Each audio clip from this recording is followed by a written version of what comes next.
Good morning, grade 8. How are you all today? Today we are going to do right to freedom of religion, cultural and educational rights under your fundamental rights section.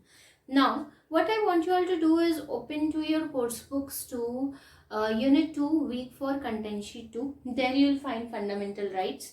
Okay, and we'll be talking about right to freedom of religion, cultural and educational right. Now, right to freedom of religion. As you know, one of the belief objective declared by the preamble is to secure to all its citizens liberty of belief, faith and worship. Now, since India is a multi-religious country, okay, where Hindu, Muslim, Sikh, Christian, Judaism, Parsis, everybody live together. Okay, many other communities also live together. Declares, and the constitution also declares India as a secular state. It declares India as a secular state. It means that Indian state has no religion of its own. Our country does not have any religion of its own. Okay, we are a secular state. But it also follows full freedom to all citizens to have faith in any religion. So you can have faith in any religion. You can practice any religion. But this should not interfere with religious beliefs and may worship of other fellow beings. So you should, like, while you are practicing your religion, you should not have any hampering, or you should not you should not create trouble for the other person and his religion also. In respect of the right to freedom, the Constitution makes the following four provisions under Article 25 to 28. First provision is freedom of conscience and free profession and propagation of practice and propagation of religion. All the persons are equally entitled to freedom of conscience and right to profess and propagate their own religion freely. However, it does not mean that one can force another person to convert to his religion. You cannot force anybody to convert to your religion. You can practice your religion at your own will. Also, certain inhuman, illegal practices are also banned. Okay, religious practices like sacrificing animals or human sacrifices are banned. Okay, for offering god and goddesses to some supernatural forces are also not permissible. Similarly, the law does not permit the widow to be cremated. That sati pratha is also not allowed. Okay, that is also banned. And we've talked about the satis being banned, right? Forcing the widowed women not to marry for a second time, or to shave her head, or inhuman practices against widows are also banned. Okay. Besides the above stated restrictions, the state also has the power to regulate any economic, financial, political or secular activities related to religion. The state can also impose restrictions on the rights of grounds of public order, morality and health. Now, freedom to manage religious affairs.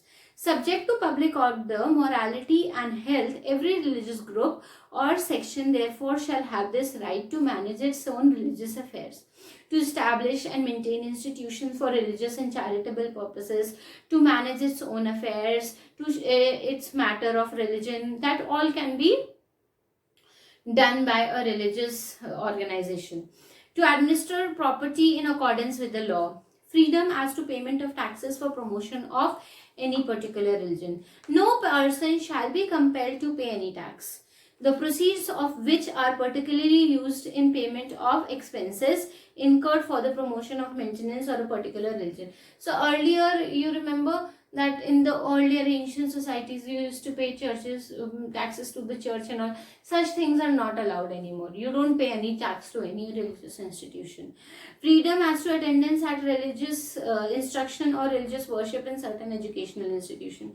No religious instruction shall be provided in any educational institution wholly maintained on state funds. So if a educational institution is on state funds, so religious instructions cannot be provided, okay, solely provided in that. Suppose you are going to a government school. So in a government school, you will not force to do a namaz, or you will not be forced to perform puja, okay, that ways. However, it does not apply to an educational institute which is administered by the state but has been established under any trust, which requires that religious instructions shall be imparted in any such institution. So in private institutions also you can have religious thing. Matlab, you can conduct prayers, you can conduct namaz, you can do whatever. Okay, but no person attending such an institution shall be compelled to take. Nobody will be compelled. Suppose if in my school there is a namaz being offered, I will not be compelled to offer a namaz. It is my wish whether I want to offer it or not. It is my wish whether I want to do the arti or not. That is the way.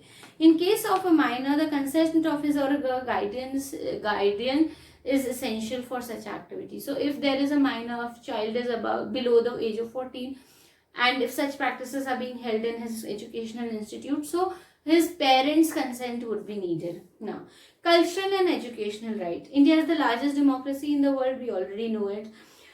And we have diversity of cultures, scripts, language and religion. As we know, democracy is a rule of majority, but the minorities are also equally important for the successful working of our democracy.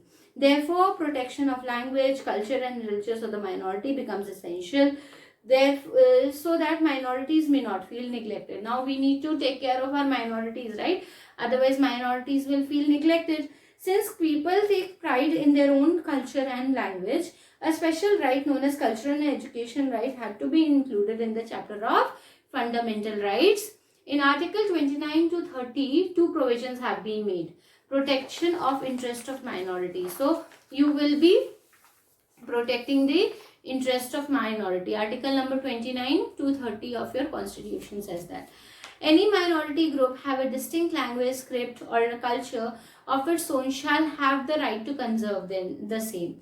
No citizen shall be denied admission to any educational institution maintained by state or having state funds on the grounds of religion, race, caste, language or sex. Rights of minorities to establish, administer educational institution. All minorities, whether based on religion or language, have the right to establish and administer educational institution of their own choice. So they can establish, even minorities can establish their educational institutions. In making any law providing for compulsory acquisition of property of an educational institution established and administered by minority, the state shall ensure that the amount fixed or determined under such law for the acquisition of such property would not be restricted or abrogate the right guaranteed under the clause. The state shall not, in guaranteeing aid to educational institution, discriminate against an educational institution on the ground that it is under management of the minority, whether based on religion or language. Now, right to education, RTE. We've been talking about it and it's too much into the news also. Let's talk about what right to education is.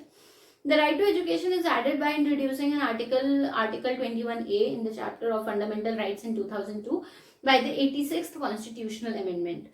It was a long-standing demand so that the children in the age group of 6 to 14 years and their parents can claim compulsory and free education as a fundamental right. So it is a fundamental right for children from age group of 6 to 14 to get free and compulsory education. It is a major step in making the country free from illiteracy. So now, obviously, a person from, say, if he goes to school from the age of 6 to 14, he will be knowing how to read and write, right? So illiteracy is gone, okay? But this addition remains meaningless as it could not be enforced until 2009 when the Parliament passed the Rights to Education Act 2009. It is this act which aims at ensuring that every child who is between 6 to 14 years is out of the school in India, goes to school, receives quality education that is his or her right. Okay, so quality education is the right of the child. I want you all to read this content sheet very properly.